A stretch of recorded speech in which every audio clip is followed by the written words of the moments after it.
You're tuned into the It's Real podcast with your hosts, Kayla, Kallander, and Andrew Yaggie. Each week, we'll talk about what happens behind the scenes working full-time in real estate and share with you real-life stories, our successes and failures as we work to help consumers and industry professionals reach their real estate and real-life goals. Here we go. Welcome to episode 90 of the It's Real podcast. I'm Kayla Kallander, and I'm a mortgage lender. I'm Andrew Yaggie, and I'm a real estate agent. 90 episodes, Kayla. Woohoo! Who would have thought? 90 episodes. I think that most podcasts, I could be wrong, but there's a stat that most don't even make it to 10. Look at us. Wow. We're doing it. And some that make it to 90 should have never made it past 10 or something. Yeah, like maybe. And, I hope that people get some value out of this. And, I hope people are listening in. And we still get people that comment and, hey, I listened to this and I got some value. And keeps us going, right? For sure. No, I think there are a lot of people that get, even, like they say in the Bible, wherever two or three are gathered, there too shall I be. And so wherever kind of we could equate it, even in the real estate world, if one or two or three people, watch this, and if they get something out of it, hey, we're here to help. We're here to give advice. And I get to see you every week. For sure. Wow, lucky me. As NDSU alumni, neither one of us can, really seem to get back for homecoming, or I guess you've had other things going on, so have I. But we go our little homecoming ritual. Yeah, we always say we're going to do it. I haven't even been tailgating or to a game this year yet. It's just been weekends at the lake, things like that. But it's kind of the thing to do. Like, go tailgating, have fun. It's good networking. It's good community. But even I haven't been there, and I'm in Fargo. So no, I hear you. But so, Kayla, you've been we obviously haven't connected for a couple of weeks because we've both been pretty busy just between real estate, mortgage, family stuff, travel, farming. In case you were in Vegas though recently for an event. I was. Pretty awesome. And what was it again? Something mortgage related. Yeah, it was the Mortgage Bankers Association. It's their MBA annual. So it's an annual event where there were roughly somewhere between 3,000 and 3,500 mortgage professionals there. So a little intimidating, I will say, because it's not a lot of lenders. It's a lot of decision makers, a lot of CEOs, presidents, people that are really making the decisions at the top. It's a lot of vendors. It's a lot of technology and how to improve, and great speakers. Maria Shriver was there. It's a really great event. And I had the opportunity to step on stage. The MBA asked me to come and speak. And we talked, our panel was called From Post to Profit. So it was talking about how utilizing Google, AI, social media, all these different avenues is so important to getting business and converting business. And it's really not going away. And I think that, a lot of companies still think billboards and direct mail, although awesome, great, that more than ever now, people are going to their phones and searching. And it's so important, one to many, to get in front of people. So I had the opportunity to speak on that, and, how my business has evolved, and just basically touched on that and gave advice to anyone that came to our panel. So it was a really good experience. Sure. And I'm sure you made some new friends, new relationships. Always. What else, give me just, maybe the biggest one or two takeaways, or, actionable things that, you're going to use in your business to better serve your clients? I would say that I would say AI. So AI is a double-edged sword, right? And I think that one of my biggest takeaways is to utilize AI in the right way. I think a lot of people are utilizing it, and you can tell they're using it, and it's robotic. I am getting so many takeaways to use AI as a lift, but not as a replacement. Use AI to help amplify my voice, not replace it. So I've just been really focused on how can I use this to help, or, create efficiencies. There's so many different things you can do. But how do I continue to maintain those relationships and that human connection? So that's probably my biggest takeaway. There's so many vendors there and so many things, from credit to servicing to here's how you can underwrite a loan faster. There's so much of that. But for me, as a kind of a self-employed person in a company, I guess you could say, is how do you use it to create more space to be able to do these kinds of things? Connection, human. So that's probably my biggest takeaway. Sure. Yeah, undoubtedly the connection piece is so important. And even I was doing a little bit of corporate flying the other day for, a fairly large corporation, and a number of the higher ups were going to visit with one of their biggest clients. And, they certainly talk over the phone quite a bit. They have Zoom meetings and the like, but there's nothing more important than going and being face to face and spending some quality time with some of those individuals. And I think just in daily life, again, when we sit here and we have our phone here, it's really easy to hide behind technology, or you talk about hide behind AI, or let AI take care of X, Y, or Z. But I try to be very intentional about getting together in person, with some of my best clients, or some of the people that I'm closest to. Even the other day, I was in Canada, Kayla, and we were in Edmonton, Alberta, and I always look, if I'm ever doing some sort of flying, it's like, hey, who might I know in the area that I could connect with and have face-to-face time? And so I ended up connecting with a friend of mine, Tim, who we grew up, we were childhood friends. I was probably closer with his brothers, but haven't seen him in probably 15 years. But it was so awesome to get together and just face-to-face, go grab lunch and catch up and, reminisce a little bit. So the human element is so important. It is. And I think too, like what's great is technology does help us continue those relationships. But, I'm sure when you guys met, it was like you just picked up from where you took off. And I would say being in Vegas too, I was seeing people that I'd never met in real life that you feel like you've known forever. And so it's so important to have that, because that just continues to help grow that relationship. So I love that you do that when you fly. That's very profound, I would say. Like, you're really thinking about who could I reach out to? Who could I connect with? Like, that's amazing. Because a lot of people don't want to meet anymore. Even like having neighbors, you don't even like answer your door anymore. So that's important. Well, and I think, society and people in general are kind of lonely just because of the technology piece. And I love people. I love getting to know people. I love, helping connect people, solving problems and the like. And, like they say, your network is your net worth. So like there's value, and that's how, if you help other people succeed and take interest in them, you're going to find success. So I don't know. I get a lot out of it. Even probably a month ago, Kayla, I was doing a flight out to Western North Dakota and just started chatting with one of the gals who worked at the FPO at the airport. And she was the charter director. And it turns out that her side hustle is real estate as well. So, hey, I just built a referral partner, especially as it's like, hey, I have people that come to the lakes area, and I do have people, looking out there every once in a while. So it's fun to just make those connections, because you never know when it might help out, even if it doesn't help me or a client, someone like you or someone else might call and say, hey, who do you know out here? Or, hey, how can we solve this problem? Yeah. And I think too, like a lot of people will always think, well, why, you go to these conferences and you connect with other lenders, but they're your competition. And I'm like, no, they're collaboration. I can't tell you how many times I've, connected with, for example, my buddy who's a loan officer in Michigan. We meet monthly and talk about marketing strategies. I've got a girlfriend down in Oklahoma, never met her. She's a lender, but we share ideas. And hey, how are you handling these refinance conversations? And what are some strategies that you're using to help your clients? And I think that's the same thing with you. And you don't necessarily help people search for homes in another state, but having someone else to refer to, a trusted advisor, if you will, like, so important. So it's spot on that your network is your net worth. Yep, it definitely is.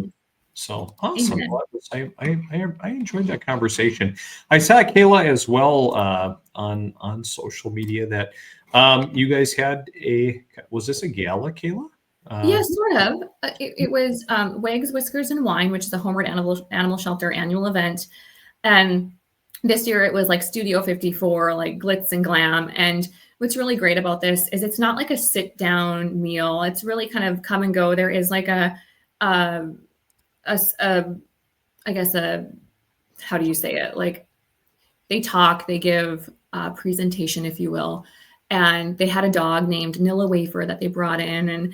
And really there's some games and some fun things and a silent auction and there's bidding. And what's really great is it just brings in, money for our organization. And we're really trying to build this new shelter that's so needed. We are at capacity. Like dogs are, on top of each other in kennels, and a lot of dogs have to be out and fostered and cats. And so I love this event every year, but it's so important now because we have a very lofty goal for Homeward Animal Shelter to raise money for this really big facility that's so needed. So Sure. It was a really great event, had a lot of wonderful people show up. Sure. Awesome. Yeah. I'm really glad that you're involved in that and continue to be involved in it. I know obviously it's one of your passions, so that's really awesome. Yeah, it is. And, I'm on the board of directors and, some people think, oh, you get to play with dogs all the time. No, that's not how that works. I wish. But a lot of, heavy decisions are made and big decisions, especially now as we continue to have a capital campaign to essentially have this space for Fargo. It's so needed. So it's fun to be part of. Mm-hmm. Yeah, for sure. Awesome. Yeah, I think our local Humane Society, they're doing an expansion, and I know I just got something in the mail the other day looking for some funds. So I think it's an issue. Well, obviously for most every nonprofit out there, just the sustainability and the fundraising and the dollars and cents is so challenging, especially today when we've seen inflation, we've seen costs rise. I mean, look, housing. Our day-to-day living, our groceries, everything is so expensive. And then, you were talking about AI a little bit, and I was just reading yesterday. Did you read about Amazon and some of the big employers cutting jobs? Heard a little bit about it, but I did not dive in. Tell me more. So Amazon's looking at, cutting as many as 30,000 corporate jobs. They've cut 14,000 so far. They're going to cut more. I saw there were, other employers like UPS, who are looking at making some pretty large cuts, just again, they're trying to be more efficient. They're looking for shareholder value, everything that's great for investors. But boy, really an interesting and kind of challenging time, for society. I think about when I moved into real estate, even five years ago, Kayla, and just how, technology was there, but AI wasn't really a thing. I guess it wasn't talked about, and just how far things have come. Yeah. And even when I preach to my team, and we're going to be doing some, kind of, strategic planning and goal planning, and just kind of talking tech, like every one of us, if we don't stay on top of, the changing trends in technology, there's a target on everybody's back. There is. I think back to like when people were like, I don't want internet on my phone. Why would I ever want internet on my phone? And I remember thinking that to an extent, like, yeah, why do you need that? And think where you'd be today if you didn't adapt. You know what I mean? And you're going to get left behind, and it gets scary because things are progressing quickly with technology, and it's important. Hopefully it doesn't replace us, but again, it's back to the use it to your best advantage to help, give you lift. So for sure. 100%. Well, Kayla, let's talk housing a little bit, and let's talk about the government shutdown, because here we are, we're sitting in, the longest federal government shutdown of all time now, I think. Yeah. Kind of at that point. And obviously, and it's kind of sad that, we're in such a divided place, and, we've never, seen more division, in our government. Even social media obviously exacerbates that and drives a wedge even, between friends and neighbors and everything too, which is challenging. But nonetheless, we kind of have to play the hand we're dealt, which is a challenging hand, especially for so many people in so many ways, but especially in housing. Tell me a little bit about what you're seeing in housing, Kayla, and some of the challenges maybe that you're seeing people face with the government shutdown. Yeah, I think kind of the biggest thing was for most people was USDA. That was a big thing, was that you couldn't proceed with USDA loans. And I had a client that we were going to go USDA. We switched conventional. Thank goodness we did, because I don't know that we would be closing on Friday. Now there are some things that the governor has, implemented where there is going to be some progression with that program, but essentially it's just slowing a lot of things down. It's not stopping FHA or it's not stopping VA, but what it is stopping, as you can see here, it's national flood insurance. So if you are purchasing a home in a flood zone, you could not purchase national, you have to go private. So it's not a huge deal, but it just kind of limits your options. So we've pivoted. We've had a couple people in flood zones, especially here in Fargo. But essentially it's really slowing things down. Like we get tax transcripts from the IRS, and there's just some things behind the scenes that we do that it's just slowing things down. So now more than ever, communication is incredibly important. Clients need to get us their items timely. We can't be, waiting. And we just have to be a little bit more forthcoming in the fact that, hey, let's get this loan to underwriting quicker because some things may take a little bit longer. So ultimately, it's been a little bit more of a delay with some things. But, it's business as usual for the most part with us, except for the whole fact of the flood insurance. We just need to watch. So if you're a realtor or a lender or a client, you just need to be aware if you're writing an offer and that house is in a flood zone, just know that you will need to purchase private flood insurance. Sure. So, yeah. No, that makes a lot of sense, and unfortunate in some ways. I think I shared it probably 3 weeks ago, but I had a deal that was closing USDA, and we are so lucky that we moved the closing date up because it was at the very beginning of the government shutdown, and boy, we just narrowly had everything approved. So, some things that you don't think about, but obviously can be reality. Well, and I think too, one thing that I see a lot is not everybody does this, but realtors will say, let's move the closing date. Hey, we got to move the closing date up or back. And hey, something happened. I just had this happen where we were supposed to close on Friday. Something happened with the seller's title. Actually, the seller passed away and there was some things not taken care of. So we had to push it out. And the comment is, oh, just push it out. Well, we also have a rate that we've locked, and that lock expires. And if we don't close it on time, the client has to pay an extension fee to keep that lock. And so it's important to know too that, these delays, these things, like it can impact the client's bottom line as well. Mm-hmm. So. Yeah, I faced that a couple of years ago with a subpar lender because they didn't have their act together, and they ended up costing the buyers quite a bit of extra money because of the lock issue. So as we say, to beat a dead horse, it matters who you work with. Man, it does. And we'll have to do another episode on rate locks and, getting quoted a rate of, for example, 5.5%, but it's a 15-day lock and you need a 75-day. So there's a lot that goes into it. So more than ever, I think the biggest takeaway is communication. So. Kayla, I really appreciated you sharing this graphic with me and talking again about first-time home buyers. And, we talk about first-time home buyers quite a bit. Number one, because, we're kind of in that age group.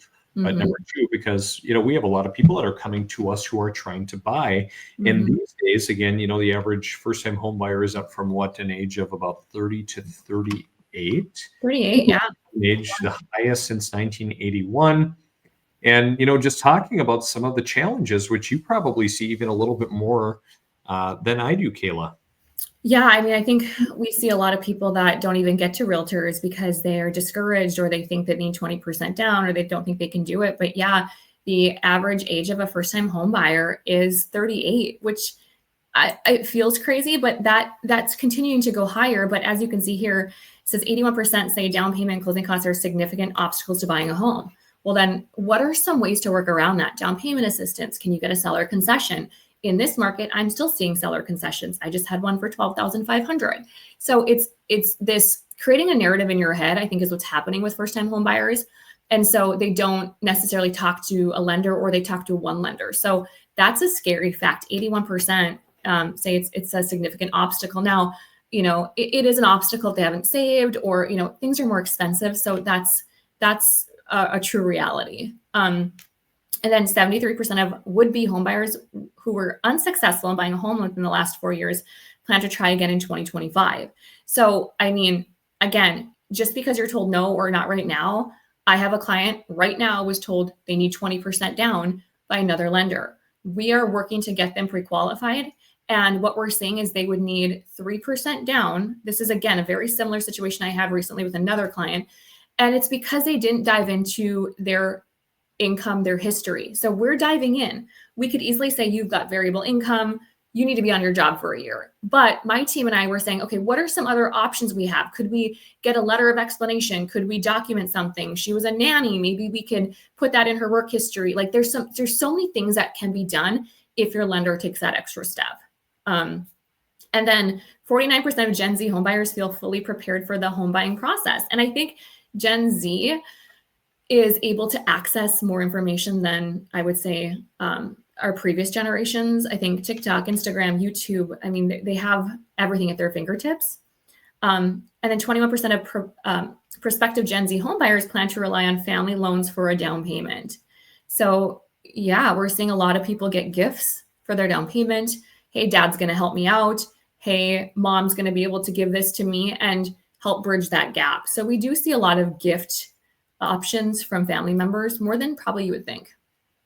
Yeah, I've actually seen it quite a bit more recently, and I think just going hand in hand with the affordability issue. A lot of people just are not able to get into homes without that help.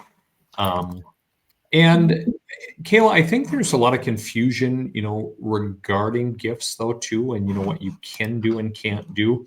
Can you talk about that a little bit, from the perspective of a lender? Just because I know sometimes if things are done improperly, it can make things more difficult for you as a lender or can disqualify people. Talk about it a little bit. I love this. I could talk about guideline forever. Okay, so a lot of people think, well, anybody can give me money. I can get a gift. I think people just don't realize it. They don't stop to think, oh, I should have asked that. So a gift has to be typically from a family member or someone blood related. So a lot of times we can do gifts of equity. Sometimes you can do like just, hey, I'm going to write them a check, send a wire. But sometimes we see people try to get gifts from employers or a gift from a friend. And so it has to be from an eligible donor. So if you are thinking about getting funds from somebody, you have to make sure you talk to your lender. A lot of times it could be someone in marriage or fiance. Like there's certain ways to get that gift, but you really need to talk to someone because it cannot just be from a buddy or a friend. And you can see on here who is an eligible donor. Okay, blood, marriage, adoption, legal guardianship, right? A family relationship like a fiance, trust established by an eligible donor, and then just essentially an estate of a related person. So there's a lot that we have to remember when it comes to just accepting money from anybody. So, and we have to be careful too, because, the actual purchase, is it a primary? Is it an investment?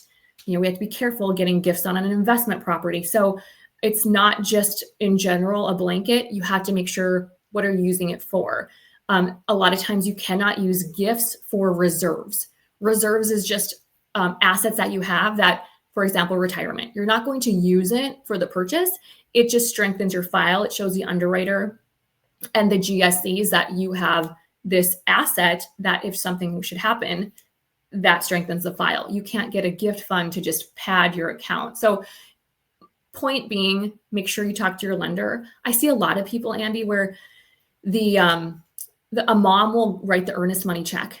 And I'm like, oh, I see your mom wrote this check. And so we now have to get a gift letter. They have to sign a letter that says they're giving you this money for this purchase. And we've had some resistance where it's like, well, they don't want to sign the letter. And I'm like, well, so it's important that even realtors know that if you're getting earnest money, make sure it's from the client buying the house, whoever's on the purchase agreement. So there's certain things like that too, where even the realtor needs to be involved as well. Sure. Yeah. Gifts. I've seen some pretty interesting gift scenarios and a lot of explaining behind the scenes, especially when the underwriter or however the process works starts looking through, financials and trying to prove income. And it's like, okay, hold up just a minute. Yeah. We've had some dicey situations, which I'm sure you've seen a lot more than I have. And yeah, could talk about it all day long. Yeah. And I think it's important you talk to your tax advisor too, because there's certain, scenarios where there's certain gift limits. Otherwise, you might have some tax implications. So I always share I cannot give tax or legal advice or marriage advice, but it's something that you have to remember too with gifts. Mm-hmm. No, I like it. And yeah, you're right. We probably should do a whole episode on gifts one day just because it is. I mean, there's so many variables that go hand in hand. Yeah, and I think too, a lot of what do you call them? Boomers? Is that I don't know, the boomers? They're sitting on a lot of equity. They're sitting on a lot of money, and so it's easier for them to take that money out of the house that they have. And I think that's a big reason we're seeing gift funds too. No, I think you're absolutely right. So. Mhm. Kayla, as a kind of a final segment today, I found kind of this cute article on Inman that kind of has a Halloween theme. And since we're kind of in the week of Halloween, I thought it'd be kind of fun to share it. Entitled 13 Creepy, Spooky, and Frightening Spirits and Monsters Haunting Real Estate Agents in 2025, talking about how Halloween's filled with terrors and agents beware. She warns, Rachel here, who's a trainer, warns that any of these creeps could knock at your door in quarter 4.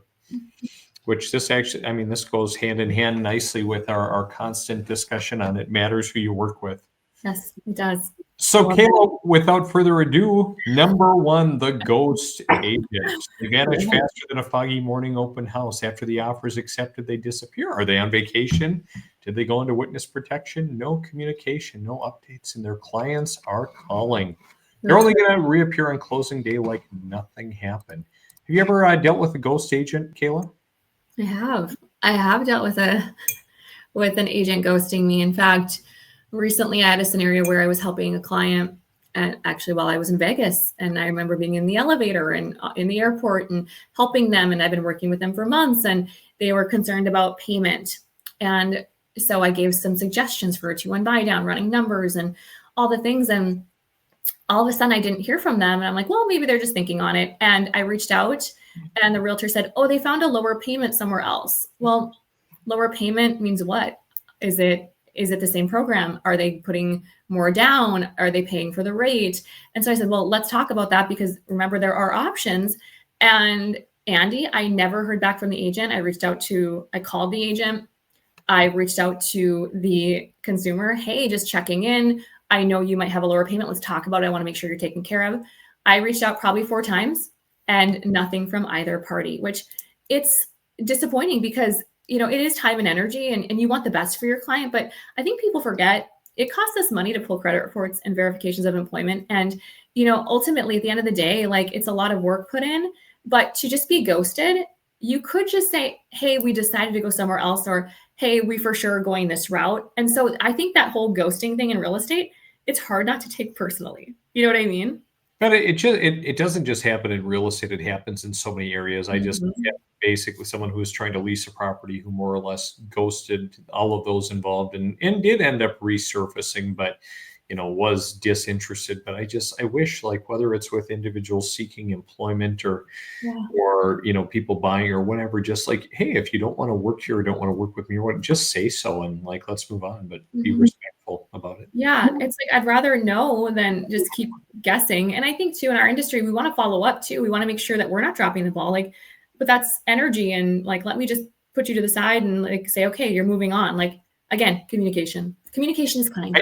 I think you need, since you said AI was a big takeaway from your Vegas event, I think you need to work on developing an AI tool for lenders and agents, really, that helps rank individuals as far as how serious are they, and are they, like, give them a score of sorts. Yeah, an AI score of seriousness, because we put in a lot of energy up front. I mean, it can take weeks sometimes. We just have a client right now that it's taken us, Andy, about 2 months to get them pre-qualified, because of the multiple jobs, and the employers won't get us what we need, and there's variable income, and they were in Canada, and it was so difficult. We finally have it, and it's like, okay, I hope they're serious, because we just spend a lot of time and money. So yeah, amen.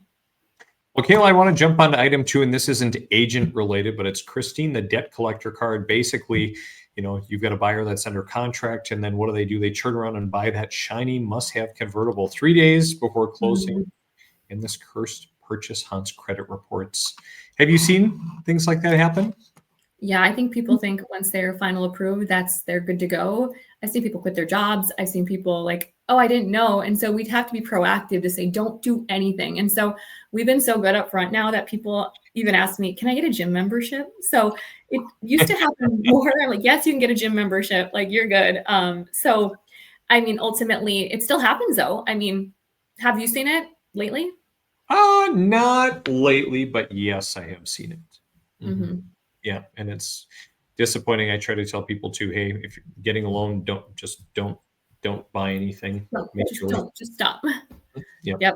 Mm-hmm. Hill item number 3, the haunted love letter. And, this talks a little bit about, not about the agent, but individuals who write a heartfelt love letter, saying why they want the property. And it turns out to a fair housing nightmare. They reveal too much, putting everybody at legal risk. Mm-hmm. So it's, there are some states where I think, love letters, quote unquote, are not allowed.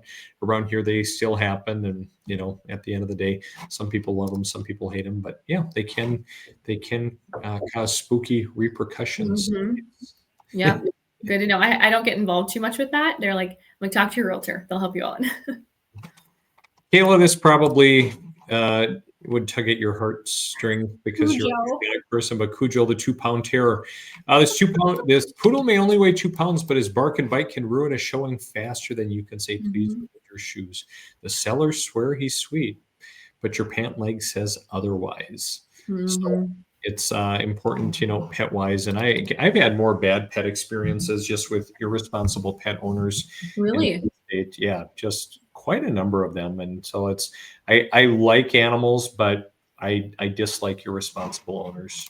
Yeah. And I think too, when we were selling our house years ago, when we had a showing, we put all of them in the vehicle and we just took them for a ride because you never know. And I saw recently on a Facebook group, and I don't know if this is real or not, but an appraiser went to inspect a property and put the dog in a room and just shut the door.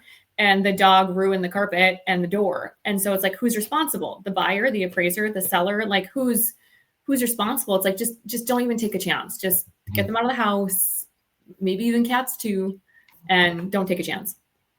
Number 5, Kayla, the machine. So this talks about AI, and we talked a lot about AI, how AI is taking over things, and how some individuals wonder if there's a ghost in the machine. There probably is. Yeah. Talking about the fact that not to rely on AI too much. Yeah, agree. Number 6, Kayla, the mold monster. Have you ever dealt with any homes that your buyers have been buying that have had serious mold issues? And no, more so people trying to get out of apartments that have it, but not that I've had. How about you? I really haven't. I've seen people buy flip houses that have been, pretty close to condemned that have been full of mold, but otherwise, no, not really. Yeah, thank God. Kayla, number 7, the hamburger helper ghoul, which I'm intrigued now. It's what's for dinner when times are lean and during recessions. Many a real estate agent will remember that this gourmet delight will close the gap between commissions. Oh boy, interesting. When times are hard, life is pasta. Yeah. Number 8, the invisible radon monster. You can't see it, smell it, or taste it, but the home inspector can. And yeah, it's kind of a challenging thing. Do you run into a lot of radon issues? I don't see a lot. I don't. And a lot of times it's handled before it even gets to me, with an inspection, but not a ton. You have seen a lot. Number 9, the appraisal poltergeist, Kayla. Oof. It talks about the scariest spirit in real estate. Everything's going great until this phantom appears with a value $30,000 under contract. Mm-hmm. Yeah, and they blame the lender who has nothing to do with it. At that point, you let all the parties know, hey, here's the report, here's what's happening. Was it listed too high? Did you offer too high? Can you find comps? I will say we had an appraisal come in short. I don't remember the amount. I think it was like $12,000. The realtor was so awesome, got together comps, wrote a summary, and submitted it to the appraiser. And the appraiser's like, oh, these are good points. Thank you. And the value came in higher. This was last month. So I would say you can always give the appraiser some other options. I know some people are afraid they're going to offend the appraiser, but it's just sharing comps that maybe they didn't have or realize. So that's an option. Interesting. Yeah, I've had some appraisal doozies, which we could probably talk about another episode as well. But appraisal doozies. Kayla, number 10, the vampire mom and pop investor. Just talking about individuals who are investors who are charming at first until they suck the life out of the deal with endless counteroffers and last-minute demands. They've been to the seminar, bought the DVD training series, or signed up for some kind of crazy hard money gimmick, and they're trying to be investors and cut corners any way they can. And yeah, I see individuals all the time that, come in, they're like, hey, I want to get into, some passive income and this and that. And Most of them are time wasters and are not individuals who, who really have any intent of buying anything, or, Yeah, can a little bit challenging sometimes. I would agree. Kayla, we've got just a few left here. Number 11, the zombie listing, and it's been coming soon since last Halloween. It's overpriced, overexposed, and refuses to stay dead. Agents whisper about it in the office. And the costly real estate coach you hired says that if you just complete one more course with them, you'll be able to get that seller to commit. Read the signs and stay clear, especially if it's a for sale by owner. And I can think of even there are, some homes here that, individuals have bounced between agents, still too high price, been on the market too long, or, they've tried to sell it on their own and just super challenging. Nobody wants to buy it. I would say that would be difficult too, is when you've got a seller that wants to be at a certain price. And I think, I'm not a realtor, but, to have those hard conversations, because it's either a hard conversation now or later sometimes. Kayla, number 12, the witchy HOA. And so it talks about rules, fines, and more rules. The HOA board casts spells to complicate things for buyers and sellers alike. And, we don't see as much of that around here, I don't feel like, compared to other areas. But HOAs can cause a lot of problems, even for those that don't have HOAs. Like, I've been working with a individual who's, developing some new land, and talked about restrictive covenants and trying to restrict this and that. And it's like, what drives up costs and makes things less accessible? Regulation and government. So we say that, hey, we want to protect our investment. We want to protect, those around us, and using some common sense rules, but we don't want to be overbearing. Yeah, I think it's tough. You got to read through the covenants and make sure that, I had a friend that they couldn't have an outdoor sauna. And so they put an outdoor sauna in on their property, and the HOA had an issue with that. So it's like, just, you have to kind of be aware, but yeah, some unique situations. In our 13th and final creepy, spooky, frightening spirit and monster that are haunting those of us in real estate is the overanalyzer, Kayla. The individuals that call and they've read every market report, every Reddit thread, and every Zillow comment section. Uncle Bob says they're paying way too much, and so on and so forth. And, constant emails, phone calls, text messages. We all run into those individuals. I feel bad for those individuals because they're doing their due diligence. I appreciate the questions, but they get in their own way. I've got a couple like that. And if they would have bought when they thought they could, I think of the equity they would have today and the houses they missed out on. So I think they're trying, but sometimes they get in their own way. Amen. Well, Kayla, I hope that this Halloween is not nearly as spooky that most of those individuals, you don't deal with those scenarios or those issues, especially as we're at that time of year. Let's just get to November. So, well, that wraps up episode 90 of the podcast. Great connecting, Kayla. I'm glad you're doing well. Glad you're growing, and we'll look forward to shooting episode 91 and kind of keeping the momentum going. Otherwise, I hope you have a great rest of the week. I will if you will. Talk to you soon. Bye.